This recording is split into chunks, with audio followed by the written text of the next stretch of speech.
Essa é a ação de final de 2018 dos trilionários, juntamente com Francisco Oliveira, o famoso Boca Larga.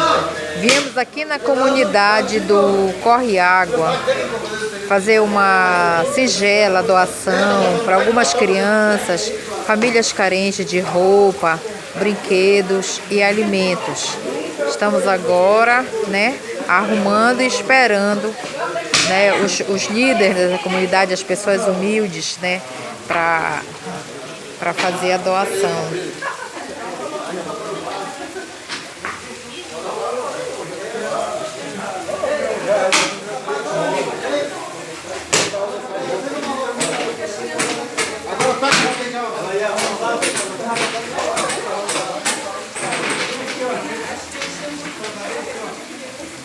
Não, tô filmando mesmo.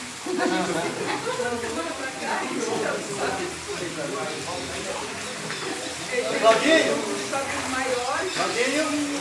Olha, pegou o mal do pequeno de fundo lá. Já fazer um trabalho pra vocês, né? Vamos lá atrás pro terreiro ali. Vamos. Ali pro terreiro, já fazer um trabalho pra vocês.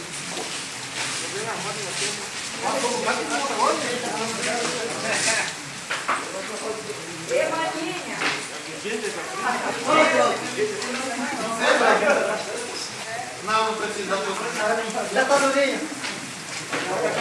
Já tá durinho.